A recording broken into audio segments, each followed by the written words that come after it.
अविनाशी भगवान शिव, जिनकी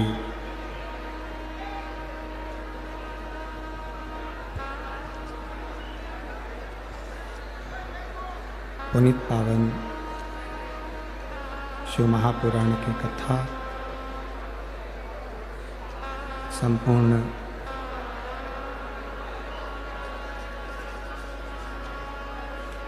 विश्व के कल्याण हेतु बाबा देवादिदेव महादेव की कृपा से चल नहीं रहा। भगवान देवादिदेव महादेव की कृपा से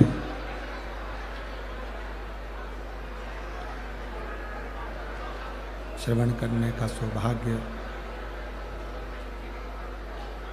आप और हमको प्राप्त हुआ है। बड़े सौभाग्यशाली हैं सभी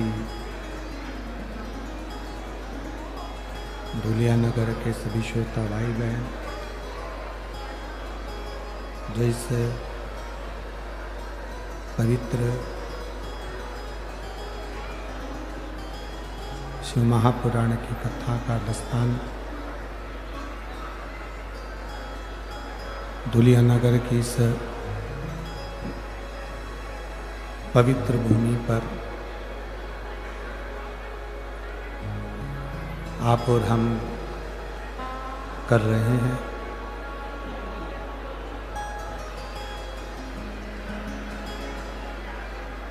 भगवान देवादिदेव महादेव की कृपा, करुणा, उनकी उदारता, उनकी दया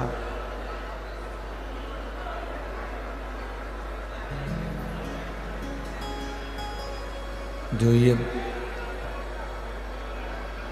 दामोदर मास में कार्तिक के पवित्र महीने में, बाहर आवाज नहीं जा रही कहीं पर भी,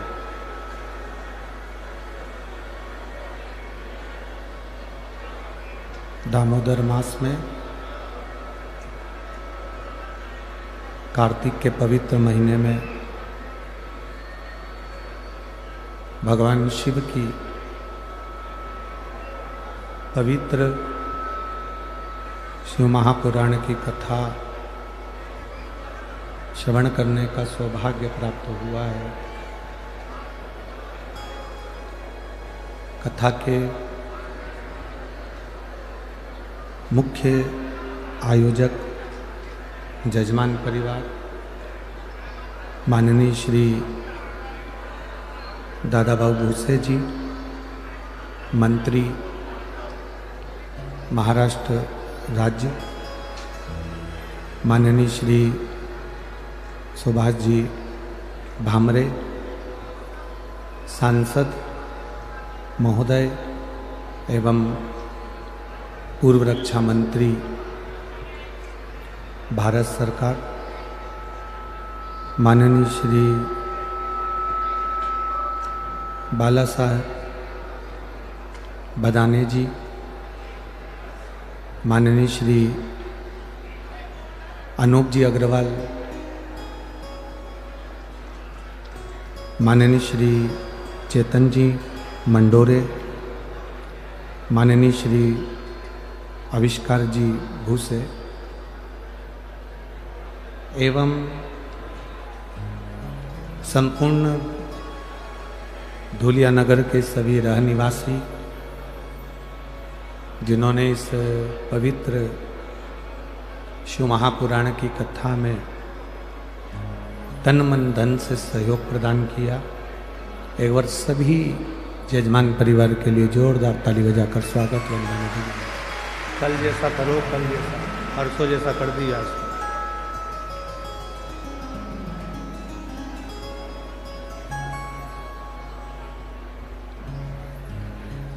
भगवान शिव की कृपा से, दया से, करुणा से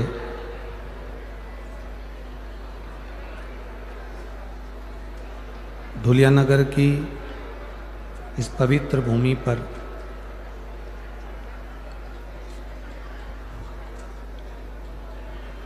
जो ये दामोदर मास में कार्तिक महीने में पवित्र कथा का लाभ पर हम ले रहे हैं, ये बिना प्रभु कृपा के मिलता नहीं।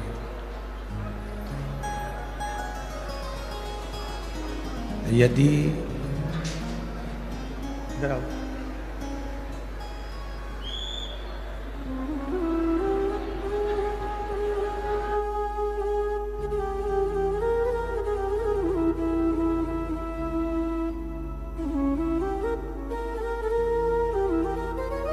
शंभु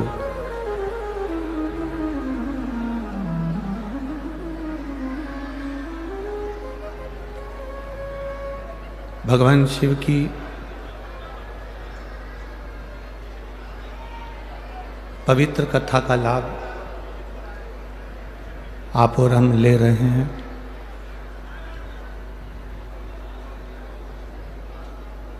एक छोटा सा जीवन हम अपनी जिंदगी में जी रहे हैं।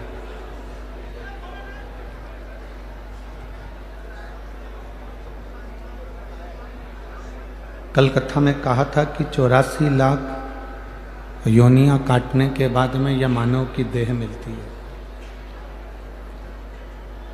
83,99,999 योनियां जब पूरी की पूरी निकल जाती है, ये योनियां पूरी कट जाती हैं, ये योनियां पूरी समाप्त हो जाती है,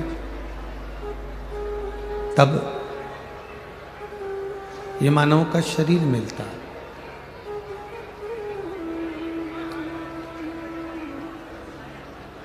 और इस मानव के शरीर को यदि हम व्यर्थ में गंवा दें तो फिर हमारा मानव का जीवन लेना श्रेष्ठ नहीं है।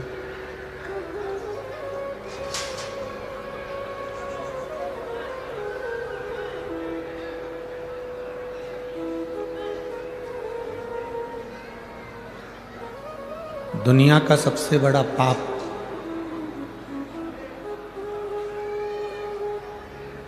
कौन सा है?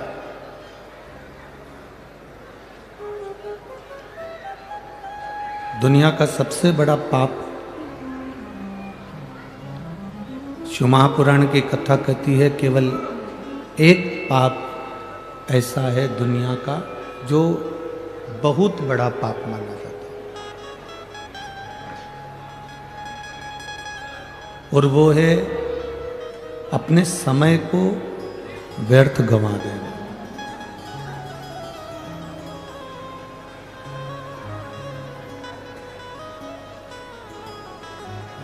दुनिया का सबसे बड़ा पाप है अपने समय को व्यर्थ गंवाना। जो परमात्मा ने समय हमको दिया है, जो परमात्मा ने हमको समय प्रदान करा है, वो समय हमारा कर्म के प्रति जागरूक हो।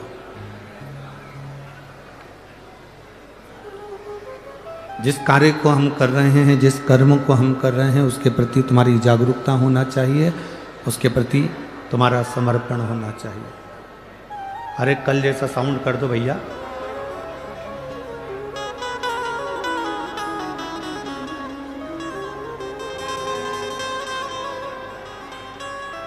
तुम्हारा समर्पण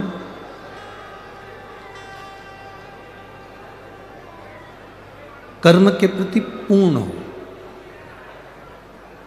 शिव महापुराण की कथा कहती है कि दुनिया का सबसे बड़ा पाप अगर कोई है तो अपने समय को व्यर्थ गंवाना।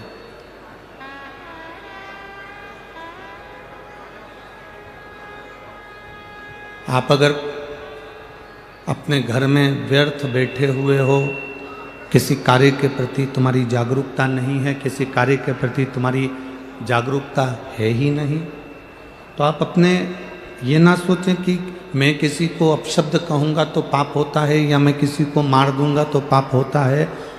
एक पाप ये भी होता है कि हम अपने समय का सदुपयोग ना करें, ये भी पाप है। अपने समय को हम श्रेष्ठ जगह पर ना लगाएं। अपने समय को हम श्रेष्ठ जगह पर ना लेकर जाएं, ये भी पाप है।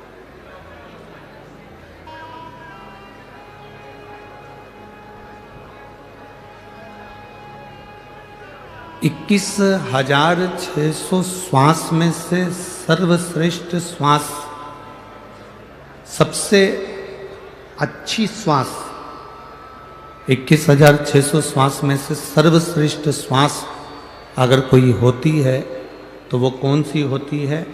जिसमें हम किसी भूखे को भोजन करा रहे हों, हम किसी प्यासे को पानी पिला रहे हों, या हम किसी दुखी के जीवन में उसके दुख को काटने में साथ दे रहे हों, तब समझना कि हमारी 21,600 श्वास में से वो श्वास श्रेष्ठ है। तब जानकर रखें कि हमारी उन समय की अवस्था में वो हमारी श्रेष्ठता है, उन श्वासों में हमारी सर्वश्रेष्ठता है।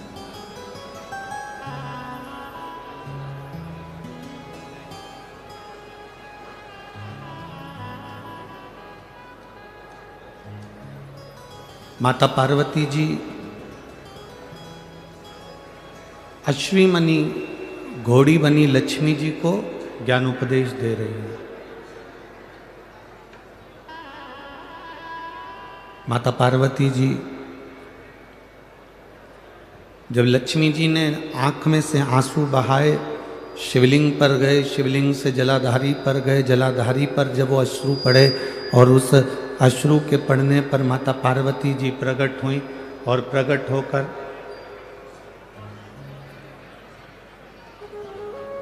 होकर माता पार्वती जी जब सम्मुख में आई, माता पार्वती जब सामने आई तो उन्होंने लक्ष्मी जी को समझाया। माता लक्ष्मी से कहा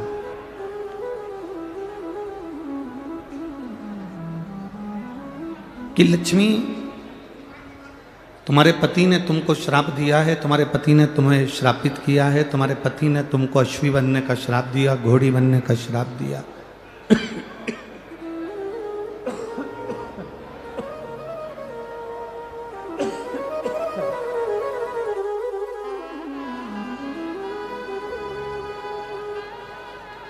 तुम्हें घोड़ी बनने का श्राप दिया, अश्वी बनने का श्राप दिया।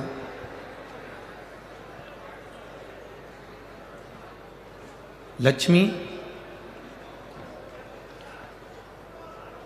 तुम इस बात से दुखी ना होइए कि तुम्हारे पति ने तुमको श्राप दिया। अब उन्होंने जो श्राप दिया उसको भूल जाओ। अब कुछ अच्छा करने का प्रयास करो। जो श्राप दिया है अब उसको भूल जाओ।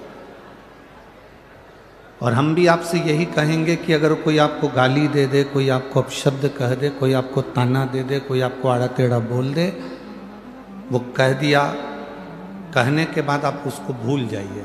उसने कहा, आप उस बात को भूल जाओ। अब बहुत दिन तक अपने बुद्धि में लेकर बैठ जाना, बहुत दिन तक अपनी चित्तवृत्ति में लेकर बैठ जाना कि उसने मेरा अपमान करा है, उसने मुझे गाली दी, उसने मुझे अपशब्द कहा, उसने मुझे आड़ा टेढ़ा कहा, उसने मुझे आड़ा टेढ़ा बोल दिया। बार बार अपनी बुद्धि में उसको घुमाना, अपनी चित्तवृत्ति में लेकर आना, ये श्रेष्ठ नहीं है।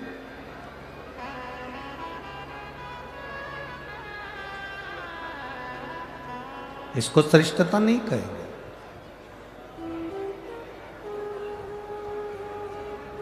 कुछ गलत हो गया, उसे भूल जाइए।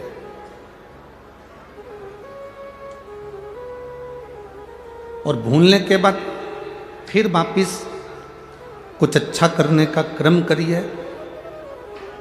शिव महापुराण की कथा तो यहाँ तक कहती है कि अगर तुमको कोई गाली भी दे देना, अपशब्द भी कह देना, अगर तुम्हें कोई आड़ा टेढ़ा भी बोल देना, कोई आपको अपशब्द कह दे, आड़ा टेढ़ा कह दे, कोई गाली भी दे दे, तो भी शिव महापुराण की कथा कहती है कि आपको उससे बोलचाल बंद नहीं करना,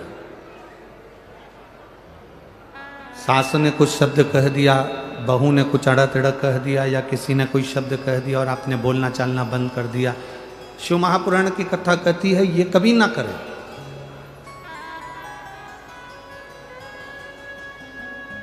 किसी ने अपशब्द भी कहा है, किसी ने आड़ा टेढ़ा भी अगर बोला है, किसी ने अपशब्द भी कह दिया, ताने भी दे दिए, गाली भी दे दी, हमको बोलना बंद नहीं करना है, बल्कि हम जैसे रहते थे वैसे ही रहे। कारण क्या होगा? जिसने गाली दी है, जिसने अपशब्द कहा है, जिसने ताना दिया है, तुम्हें उसका जवाब नहीं देना है। तुम तो बाबा पर एक लोटा जल चढ़ाते रहो और हर हर महादेव कहते रहो, जवाब तुम्हारा भोलेनाथ खुद समय आने पर दे देगा। तुम्हें उसका जवाब नहीं देना। तुम्हें अपशब्द नहीं कहना है, तुम्हें ताना नहीं देना है, ना तुम्हें गाली देना है, ना तुम्हें अड़े टेढ़ा बोलना।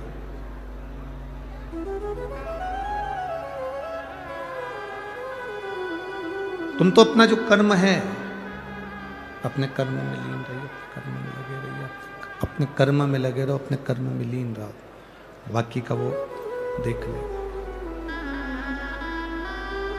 एक बात आपसे पूछना चाहेंगे यहाँ पर धूलिया नगर की सारी माताओं से और मेरे जितने बहनें बैठी हैं, जीजियाँ बैठी हैं, सभी जीजियों से और सभी मेरे भाइयों से, सभी जीजाओं से हम पूछना चाहेंगे कि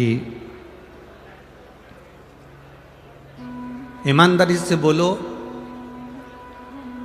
जितना टीचर ज्ञान देते हैं, जितना शिक्षक ज्ञान देते हैं, उससे दुगना ज्ञान आज के ज़माने में गूगल और फेसबुक से बच्चे निकाल कर प्राप्त कर लेते हैं। बोलो सही है कि गलत है? ईमानदारी से बोलना, सही है ना? जितना भी उसको मोबाइल पर पढ़ लेगा बच्चा, कितना भी गूगल पर सर्च कर लेगा बच्चा, कितना भी इंस्टाग्राम पर देख लेगा, या वो अपनी फेसबुक आईडी पर देख लेगा, या पढ़ाई मोबाइल पर कर लेगा, पर उस बच्चे को एक टीचर की साक्षी जरूरी है। जैसे सनातन हिंदू धर्म में भगवान की साक्षी मूल होती है। आप राम जी का भजन कर रहे हैं तो राम की साक्षी आपके सम्मुख में है। आप भगवान कृष्ण का भजन कर रहे हैं तो भगवान कृष्ण की साक्षी आपके सम्मुख में है। आप देवादिदेव महादेव का भजन कर रहे हैं तो भगवान शंकर की साक्षी आपके हृदय में है। प्रथम गुरु कौन है? माँ। दूसरा गुरु कौन है? पिता। तीसरा गुरु कौन है? शिक्षक। चौथा गुरु कौन है? सतगुरु। पहले नंबर पर है माँ। यहां इतनी सारी बुजुर्ग माताएं बैठी हैं, बूढ़ी बूढ़ी माताएं बैठी हैं, बयो माता बैठी हैं, 60 साल से ऊपर वाली भी बैठी हैं, तो 50 साल से ऊपर वाली भी बैठी है। हम दूर नहीं जाएंगे। आपके पास में जो बुजुर्ग माता बैठी हैं, आप उनसे एक बार जरा सा पूछो कि तुम्हारे पास में बैठी हुई बूढ़ी माता ने कौन से कॉलेज से MBA करा है। जितनी बूढ़ी माताएं बैठी हैं, इनसे पूछो इन्होंने कौन से कॉलेज से पढ़ाई करी। जितनी बूढ़ी माताएं बैठी हैं 60 से ऊपर, 70, 75, 80, 55, 50, जितनी 50 से ऊपर वाली बैठी है, इनसे पूछो कि ये कौन से कॉलेज में पढ़ी थी, इनने कौन सी पढ़ाई करी थी, ये कितनी पढ़ी लिखी हैं, ये कितनी विद्वान है। कोई कहेगी हमने तो भैया उस समय का 9वीं तक पढ़ाई करी है, कोई कहेगा हमने 10वीं तक पढ़ा है, कोई कहेगा हमने 12वीं तक पढ़ा है, कोई कहेगा हमने कॉलेज करा है, कोई कहेगा हमने 5वीं पढ़ा है, कोई कहेगा हमने 7वीं पढ़ा है। पर बुजुर्ग माताएं जितनी बैठी हैं, इन्होंने भले पढ़ाई करी ना करी, भले ये टीचर थी ना थी, भले ये शिक्षक थी ना थी, पर इन बुजुर्ग माताओं से पूछना, इन्होंने अपने बच्चों को जो संस्कार दिया वो आने वाली पीढ़ी नहीं दे सकती। ये बुजुर्ग माताओं ने जो अपने बच्चों को संस्कार दिया है वो आने वाली पीढ़ी नहीं दे सकती है। कई बार बुजुर्ग बुजुर्ग माताएं कह देती हैं, ए बहू हमारी तो जिंदगी निकल गई बेटा, अब तू देख ले और टिंकल टिंकल लिटिल स्टार देख ले। अब हमारी जिंदगी तो जो निकलना थी वो निकल गई। इन बुजुर्ग माताओं ने जो अपने बच्चों को ज्ञान दिया कि बच्चे अपनी माता का आज भी आदर कर रहे हैं, बोलो सही है कि गलत है? बच्चे अपनी, ये जितनी बुजुर्ग माताएं बैठी हैं इन्होंने अपने बच्चों को स्वामी विवेकानंद बनाने का प्रयास करा, रामकृष्ण परमहंस बनाने का प्रयास करा। इन्होंने अपने बच्चों को स्वामी विवेकानंद बनाने का प्रयास करा, रामकृष्ण परमहंस बनाने का प्रयास करा, नामदेव तुकाराम बनाने का प्रयास करा, मीरा कर्माबाई बनाने का प्रयास करा। आज बच्चा जन्म लेता है तो सबसे पहले होड़ लगती है, इसको डॉक्टर बनाना है, इंजीनियर बनाना है, सीए बनाना है, इसको ये बनाना है, इसको वो बनाना है। आप अपने बच्चे को अगर अच्छे से आदमी को आदमी बनाना चालू कर दो तो वो स्वयं डॉक्टर बन जाएगा और इंजीनियर बन जाएगा। आज का व्यक्ति आदमी ही नहीं बन पा रहा, आज का व्यक्ति मनुष्य से मनुष्य ही नहीं बन पा रहा। एक गांव का व्यक्ति, एक व्यक्ति गांव में से निकल कर जा रहा था, एक दरवाजे पर पहुंचा, भैया बहुत प्यास लगी है, हमको पानी पिला दो। सेठ जी ने कहा भी कोई हमारा आदमी आने वाला है, वो तुमको पानी पिलाएगा। उसको जाना था, उसने फिर आधे घंटे बाद कहा भैया हमको बहुत प्यास लगी है, हमें पानी पिला दो, हमारा आदमी आता होगा पानी पिलाएगा। उसने फिर कहा भैया मुझे दूसरे गांव जाना है, बहुत प्यास लगी है, पानी पिला दो, हमारा आदमी आएगा वो पानी पिलाएगा। इतने में उस व्यक्ति ने कहा भैया मेरा बाबा कहता है पहले अपने परिवार के व्यक्ति को देखो कि उसको दुख तो नहीं है, उसको तकलीफ तो नहीं है, उसको कष्ट तो नहीं है। पहले आप अपने पास वालों को देखिए, अपने नजदीक वालों को देखिए, अपने करीब वालों को देखिए, इनको दुख तो नहीं है।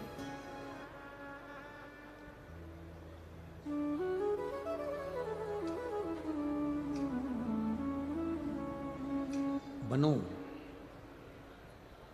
माँ पहले नंबर का गुरु होती है, प्रथम नंबर का गुरु है माँ, पहले नंबर का गुरु है माँ।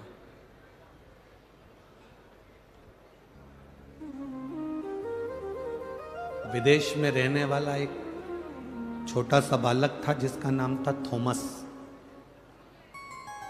क्या नाम था? जम के बोलो जरा। थॉमस, छोटा सा बालक।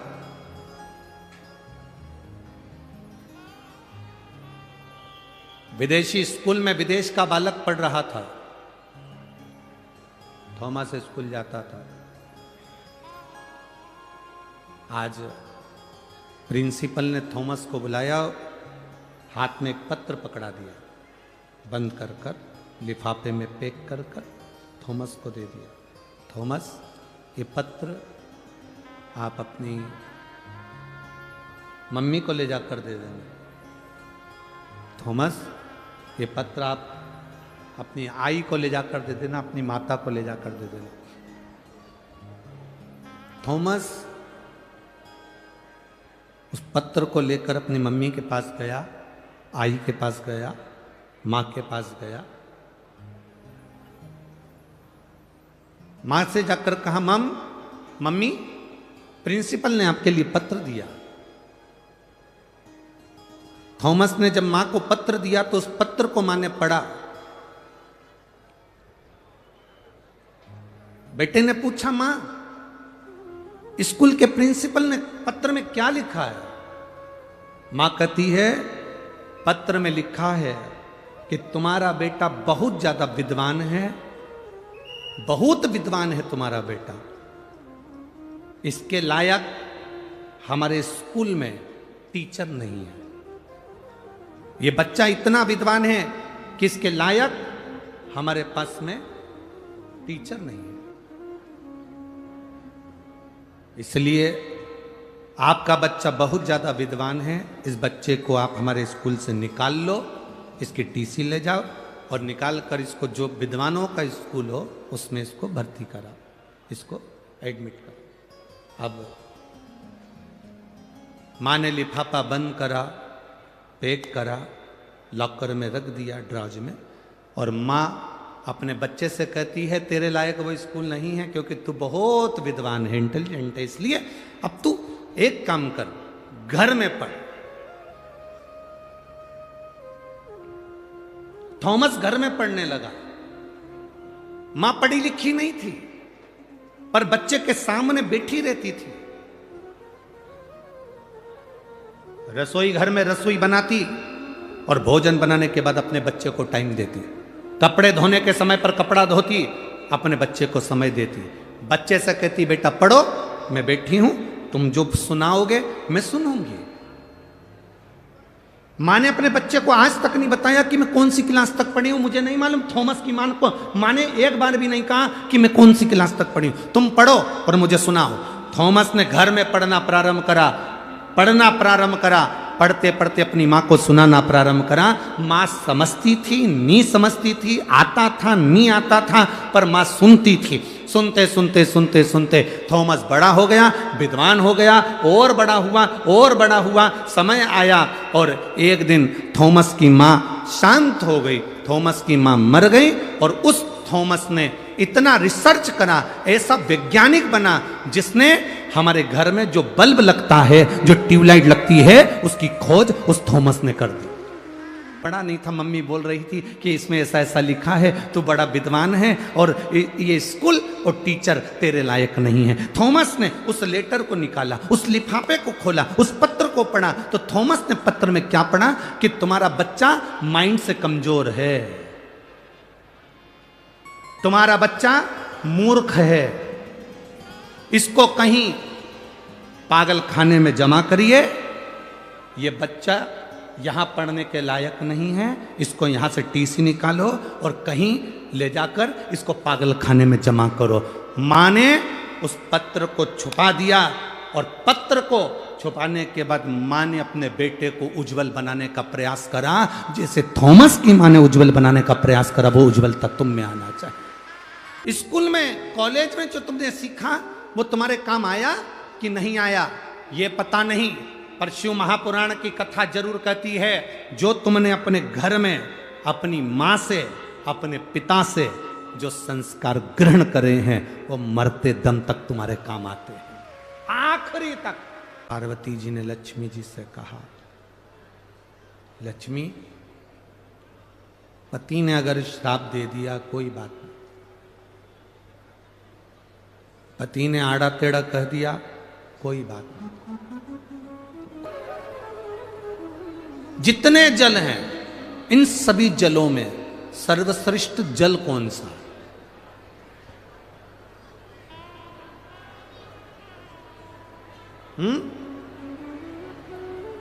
तालाब का जल, बावड़ी का जल, हापसी का जल, ट्यूबवेल का जल, कुएं का जल, बारिश का जल, खड्डे का जल, समुद्र का जल, सागर का जल, कूप का जल, कुएं का जल, इन सभी जलों में श्रेष्ठ जल कौन सा है?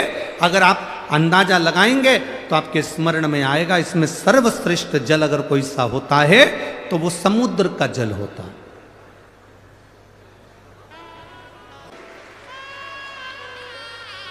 समुद्र कभी कचरे को अपने अंदर नहीं उतारता, समुद्र कचरे को किनारे पर लगा देता है। तो मेरे भारत की, देश की और विदेश में जितनी मेरी बहनें बैठी हैं, उनसे एक ही निवेदन है, जब कोई तुम्हारे को भी कचरा दे, गाली दे, अपशब्द कहे, ताना दे, तो तुम समुद्र जैसा दिल रखकर कचरे को किनारा लगा दो। इस कचरे को किनारा तुम्हें लगाना, अपशब्द कहने वाले का अपशब्द हमारे दिल में नहीं रखना। समुद्र कचरे को अंदर नहीं रखता। फिर कहा समुद्र श्रेष्ठ क्यों है? तो कहा समुद्र इसलिए श्रेष्ठ है, समुद्र में सोना डालो, चांदी डालो, हीरा डालो, पन्ना डालो, समुद्र कभी किनारे नहीं लगाता, समुद्र अपने अंदर उतार लेता है। जब शिव महापुराण रूपी हीरा मिले, कोई अच्छी ज्ञान की बात कहे तो उसको अपने अंदर उतार कर रख लो। फिर कहा समुद्र का जल श्रेष्ठ क्यों है? तो कहा समुद्र का जल श्रेष्ठ इसलिए है क्योंकि समुद्र जब चंद्र बढ़ता है तो समुद्र उछलता है। बोलो री जी सही, उछलता है, चंद्र घटता है, समुद्र बैठ जाता है। समुद्र से हमें अपने को समुद्र जैसा बनाना है। जब किसी को बढ़ता हुआ देखो तो इतने खुश हो जाओ कि भगवान इसको और ऊपर पहुंचाना, और उन्नति देना। और चंद्र घटता है तो समुद्र घटता है। जब किसी को दुखी देखो, किसी को घटता हुआ देखो, तो तुम्हारा दिल भी घटना चाहिए, तुम्हें भी नम्रता आना चाहिए। समुद्र क्यों अच्छा है? तो समुद्र इसलिए है, भाई के केस नहीं है। आज पूरे भारत की अदालत में सबसे ज्यादा केस हैं तो तलाक के केस हैं।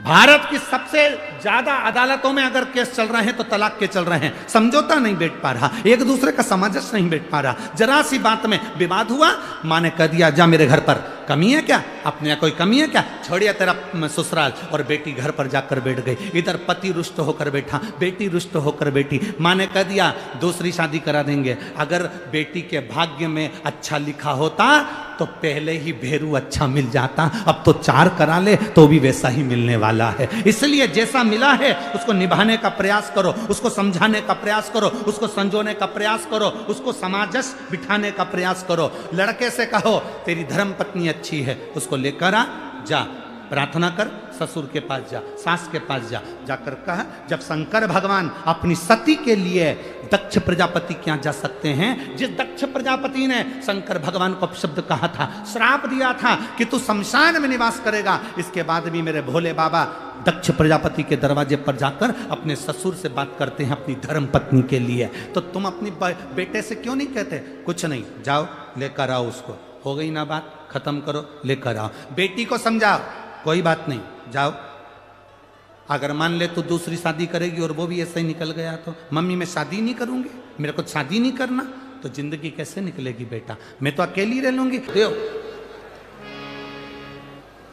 लोग कहते हैं गुरुजी आप शिव पुराण तो कम करते हो, बाकी की बातें ज्यादा करते हो। हमने कहा शिव पुराण सुनते सुनते तो तुम्हारी जिंदगी निकल गई। गीता प्रेस गोरखपुर की शिव पुराण घर में लिया और 25 बार पढ़ लो। पर जो जरूरी है, शंकर भगवान ने अपने जीवन में, दक्ष प्रजापति ने शंकर भगवान को श्राप दिया तो भी शंकर भगवान उनके दरवाजे पर गए। सती माता जलकर भस्म हो गई तो भी शंकर भगवान उनके द्वार पर गए। कभी उन्होंने विरोधाभास नहीं पाला, कभी उन्होंने अपशब्द नहीं कहा, कभी उन्होंने ताना नहीं दिया, कभी उन्होंने गाली नहीं दी। समुद्र जैसे बन जा। कोई ने अपशब्द कह दिया, यहां से सुना, यहां से निकाल। कुंडल काई के लिए पहनते हैं हम? आप लोग कुंडल काई के लिए पहनते हो? सुंदर दिखने के लिए। अरे बोलो तो जम के। कानों में कुंडल काई के लिए पहनते हो? सुंदर दिखने के लिए नहीं। कुंडल इसलिए पहना जाता है कि कानों में छेद हो जाएगा, अच्छी बात आएगी तो सीधे कानों में जाएगी, बुरी बात आएगी तो कुंडल में जो छेद है उसमें से आर पार हो जाएगी, अंदर नहीं जाएगी। अपने भीतर हम क्यों लेकर जाएं अपशब्दों को? अपने भीतर हम क्यों लेकर जाएं आड़ी तड़ी बातों को? कुछ श्रेष्ठता लेकर जाएं, कुछ अच्छा लेकर जाएं। लक्ष्मी, पार्वती जी कह रही हैं अपने पति ने तुम्हें श्राप दे दिया और तुम दुखी हो गई। दुख नहीं, अगर अब शब्द किसी ने कहा है, ताना किसी ने दिया है, गाली किसी ने दी है, आड़ा टेढ़ा किसी ने बोला है, तो उसका जवाब देवाधिदेव महादेव ने दिया है। एक पत्र आया है, देखिए। लक्ष्मी जी ने हाथ जोड़कर निवेदन करा, पूछा, मैं अंदर से बड़ी दुखी हूं, बहुत तकलीफ है, बहुत कष्ट है, बहुत ज्यादा दुख है, कष्ट है। आप मुझे बताएं कि मेरा वो दुख मिटेगा कैसे, मेरा वो कष्ट कटेगा कैसे? जो पार्वती जी ने लक्ष्मी जी को कहा है दुख मिटाने के लिए उपाय जो बताया, वो आप भी अपनी जिंदगी में धारण करिएगा। सुनो लक्ष्मी,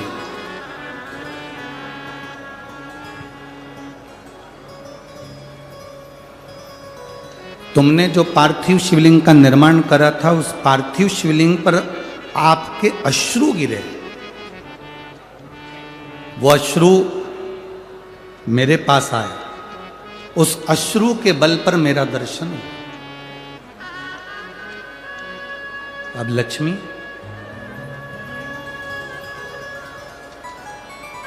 इस संसार सागर में भूमंडल पर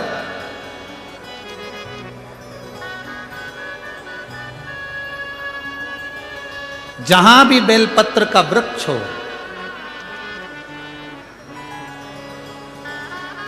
इस भूमंडल पर, इस संसार सागर में जहां पर भी बेलपत्र का वृक्ष हो, उस वृक्ष की छांव में आप प्रतिदिन प्रदोष काल में यदि बेलपत्र के वृक्ष का दर्शन कर कर शिव नाम का जाप करोगी तो भगवान देवाधिदेव महादेव का दर्शन अवश्य होगा और दुख कटेगा। एक कथा आप लोगों ने अगर सुनी होगी, पहले हमने एक बार परली बैजनाथ में सोमानी जी कथा कराए थे। तो परली बैजनाथ में जब सोमानी जी कथा कराए थे तो उसमें हमने एक बात कही थी, उसका स्मरण यदि आपके अंदर होगा तो आपको स्मरण में आ जाएगा। परली बैजनाथ की कथा में कहा था कि प्रदोष काल के समय पर, शाम के समय पर बेलपत्री के वृक्ष के नीचे जो जाकर बैठ जाता है या बेलपत्री के वृक्ष की जो जड़ है उसका मात्र स्पर्श कर लेता है, बेलपत्री के वृक्ष की जड़ की मिट्टी का भी अगर मस्तक पर तिलक धारण कर लेता है या उसको नमन कर लेता है, प्रदोष काल में, प्रदोष के समय पर, शाम के समय पर प्रतिदिन अगर वो शिव की भक्ति का स्मरण कर लेता है, प्रतिदिन नहीं कर सकते तो प्रदोष की प्रदोष करो, प्रदोष की प्रदोष नहीं कर सकते सोमवार की सोमवार करो, ये भी नहीं कर सकते हर महीने की शिवरात्रि आती है उस शिवरात्रि पर करो, ये भी नहीं कर सकते तो प्रयास करो कि अपन प्रतिदिन शाम के समय बेलपत्री के वृक्ष के नीचे से अगर कोई निकल कर जा रहा हो उसका मात्र दर्शन हो जाए तो भी हमारा दुख आधा समाप्त हो जाए, तो भी उसका दुख समाप्त हो।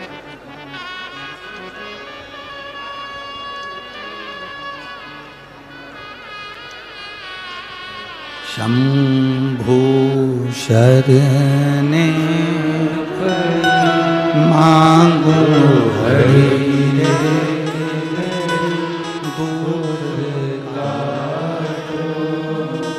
दया करी दर्शन आपो।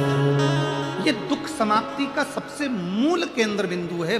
मतलब अगर हम कहें कि अगर दुनिया के व्यक्ति को बहुत ज़्यादा दुख है, बहुत ज़्यादा कष्ट है, बहुत ज़्यादा बीमारी है, बहुत ज़्यादा रोग है, बहुत ज़्यादा तकलीफ है, तो बेलपत्री के वृक्ष की छांव सुख देती है। कोई कहता है कि भगवान शंकर की पूजन तो ब्राह्मण करते हैं, कोई कहता है कि वैश्य करते हैं, कोई कहता है क्षत्रिय करते हैं, कोई कहता है शूद्र करते हैं। शिव महापुराण की कथा कहती है जिसको सब ठुकरा देते हैं उसका एक है, वो देव अधिदेव महादेव। राम जी के मंदिर के पट बंद हो जाते हैं एक समय में, तुम्हारे यहां बंद होते कि नहीं होते वो मालूम नहीं, बोलो होते कि नहीं होते। कृष्ण भगवान के मंदिर के पट बंद हो जाते हैं एक समय में, दत्त मंदिर के पट बंद हो जाते हैं एक समय में, भवानी के मंदिर के पट बंद हो जाते हैं एक समय में, बैकुंठ के पट बंद हो जाते हैं एक समय में, ब्रह्मलोक के पट बंद हो जाते हैं एक समय में, इंद्रलोक के पट बंद हो जाते हैं एक समय में। केवल एक देवता ऐसा है जिसके दरवाजा नहीं है, पट नहीं है, वो खुले आसमान में कैलाश पर रहता है, इसलिए उसका दरवाजा खुला रहता है।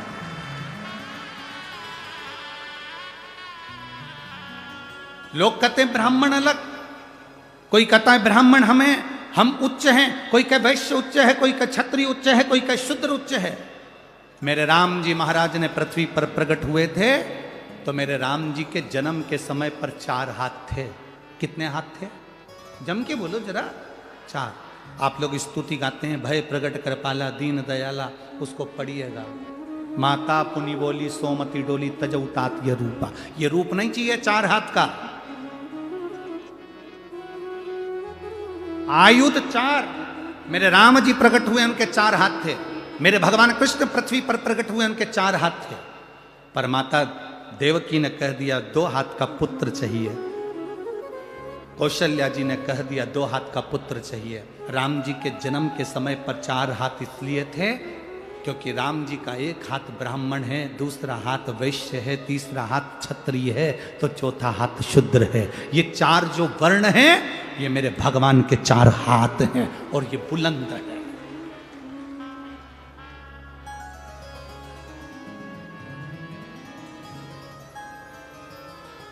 जो दुनिया में जितनी जातियां हैं, दुनिया में जितनी समाजें हैं,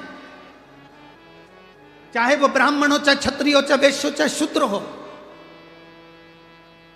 इन सब का अगर कोई देवता है तो केवल एक देव अधिदेव महादेव है। अब दुनिया के लोग भटका रहे हैं, अब दुनिया के लोग भ्रम उत्पन्न कर रहे हैं। उन्होंने कह दिया भगवान को मत भजो, अगरबत्ती मत लगाओ, दिया मत लगाओ, मंदिर मत जाओ, तिलक मत लगाओ, चोटी मत रखो, गले में रुद्राक्ष मत पहनो, तुलसी की माला मत पहनो। मेरी जीजियों और मेरे जितने भाई बैठे हैं, आप सबसे निवेदन है, अपने गांव में, नगर में शंकर का एक ओटला हो, मंदिर हो, शंकर का शिवलिंग हो।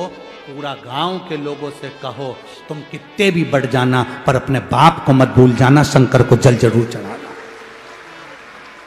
अपने पिता को मत भूलो जो तुम्हारा पिता है, अपने बाप को मत भूलो जो तुम्हारा पिता है, वो शिव देवाधिदेव महादेव है।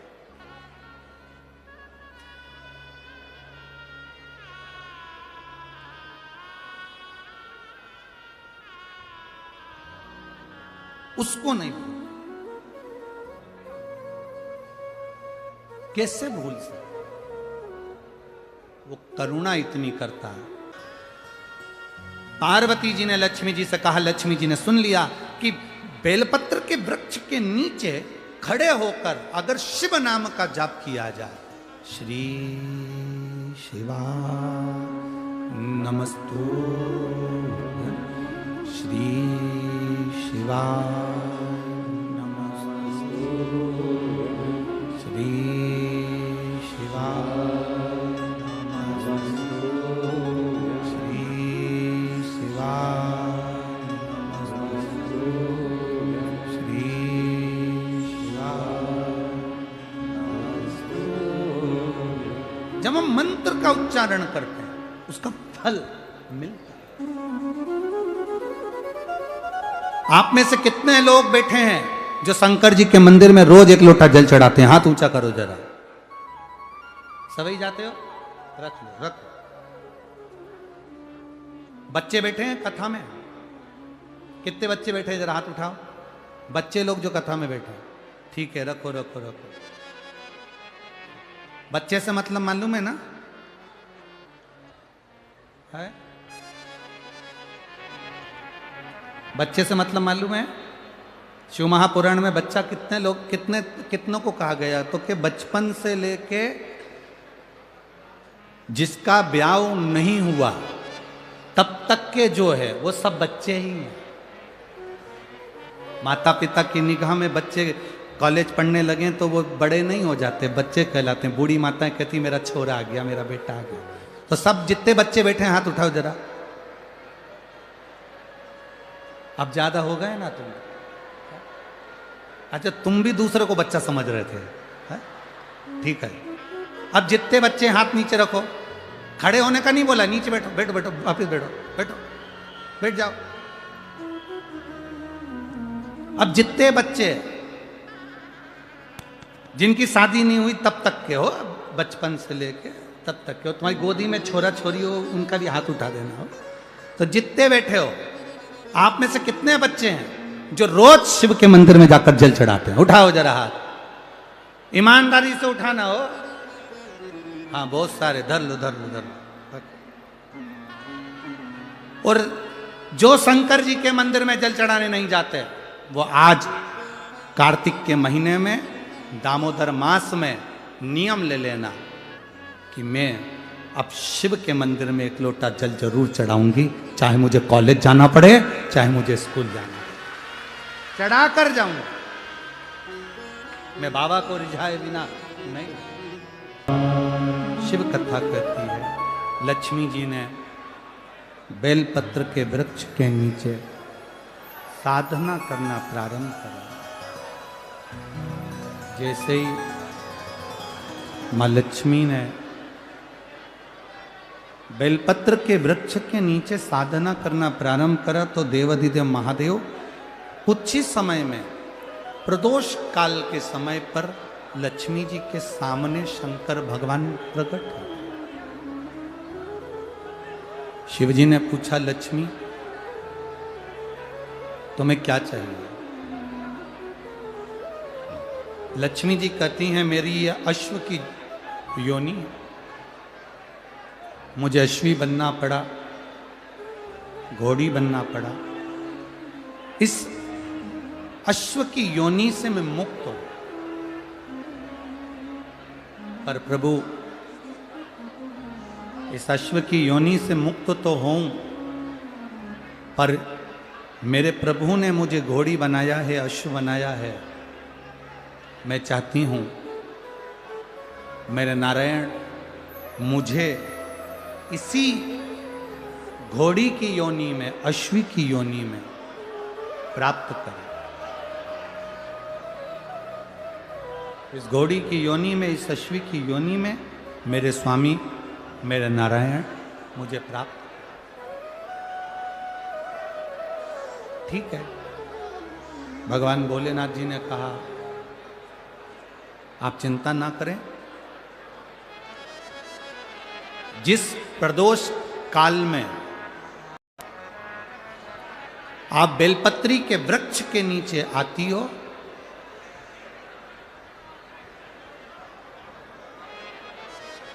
दुनिया का कितना भी दरिद्र व्यक्ति हो, चाहे दुनिया का कोई व्यक्ति ऐसा हो जिसका कभी व्यापार चलता ही नहीं हो, उसने 50 बार बदल के देख लिया, फैक्ट्री चली नहीं रही, जिस काम को करने के लिए जाते हैं वो काम टल जाता है, आज की जगह कल, कल की जगह परसों, परसों की जगह नरसों, काम होता ही नहीं। बेटा बेटी का संबंध करने जा रहे हैं पर हो ही नहीं रहा।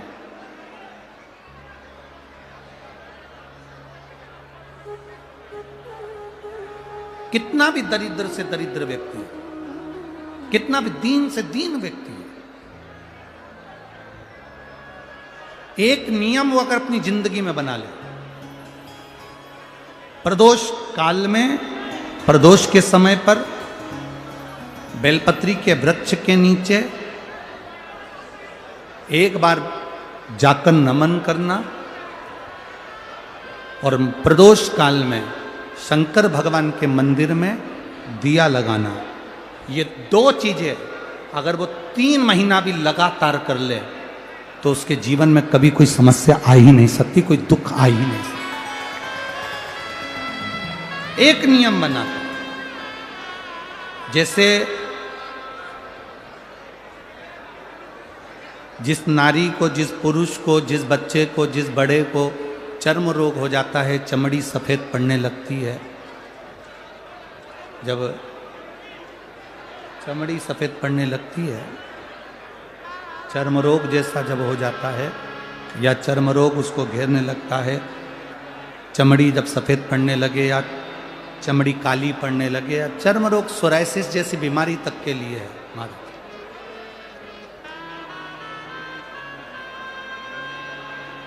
बेलपत्री के वृक्ष के नीचे की मिट्टी, बेलपत्री के वृक्ष के नीचे की मिट्टी, उसको जिस पात्र के अंदर शिवलिंग बनाने के लिए हम गलाएं, जिस पात्र के अंदर हम शिवलिंग बनाने के लिए उसको गलाएं और शिवलिंग का निर्माण कर कर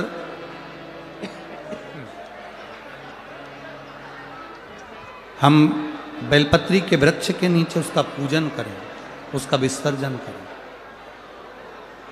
और बेलपत्री के नीचे की जो मिट्टी है जिस पात्र में गलाई जाती है, उस पात्र के पानी का स्नान उस मिट्टी का थोड़ा सा भाग अपने शरीर पर लगाकर, जहाँ सफ़ेद चमड़ी हो रही हो या श्वेत चमड़ी हो रही हो वहाँ लगाकर और उसका स्नान करना यदि हम प्रारंभ करें।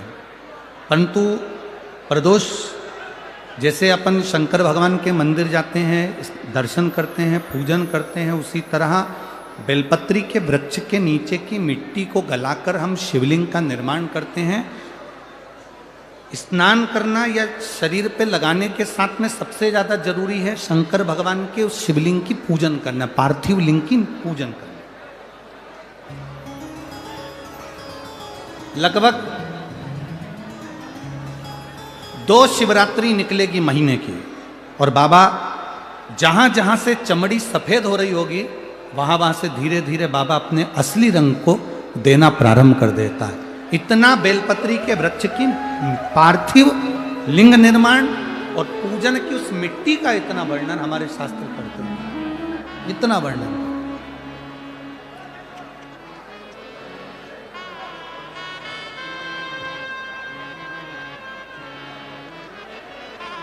शिव कथा कह रहे,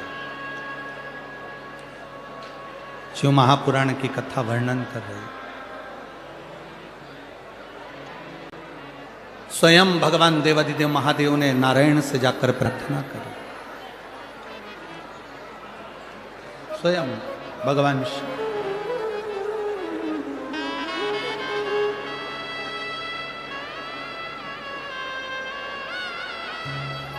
शंभु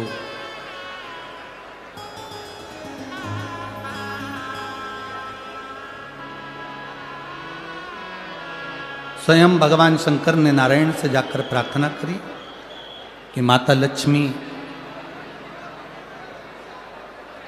आपके लिए तप साधना कर रही हैं, आप उनको जाकर दर्शन दीजिए। भगवान नारायण शिव जी के कहने पर जाने लगे। भगवान शंकर के कहने पर भगवान नारायण जाने लगे, पर भगवान शिव जी ने भगवान नारायण को रोका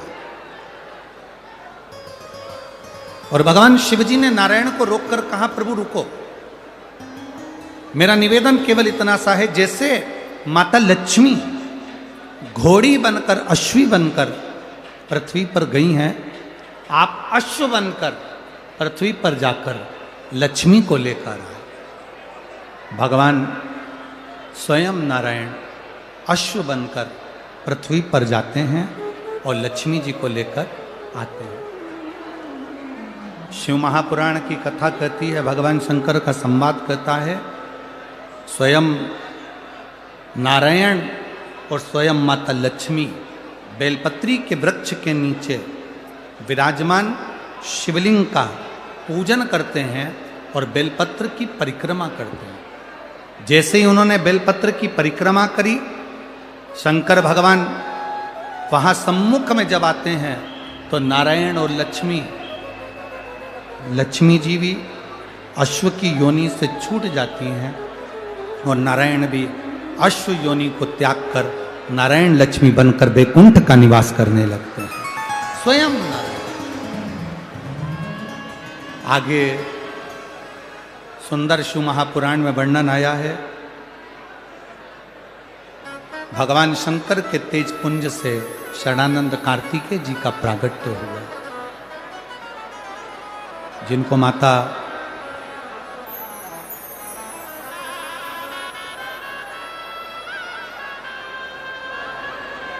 पार्वती जी ने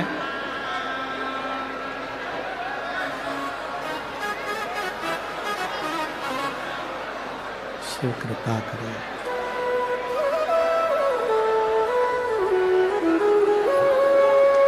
सदानंद कार्तिकेय जी का संवाद आता है, जहाँ पर माता पार्वती जी स्वयं कार्तिकेय बाबा से कहती हैं कि कार्तिकेय, तारकासुर के हृदय में तुम्हारे पिता शिव बसते हैं, इसलिए आप तारकासुर का जब संहार करने के लिए जाओ तो हृदय में बाण ना छोड़िए, हृदय में कोई बाण ना छोड़ा जाए। तब स्वयं कार्तिकेय जी ने तारकासुर का संहार करा, पर हृदय में बाण नहीं छोड़ा। आगे समय के अनुकूल शिव महापुराण की कथा कहती है, माता पार्वती जी ने भगवान शिव जी से भगवान गणेश और कार्तिकेय के मंगल विवाह का प्रसंग का वर्णन किया। भगवान गणेश जी रिद्धि सिद्धि को लेकर पधार रहे हैं, जोरदार ताली बजाएं। बोल श्री गणेश जी।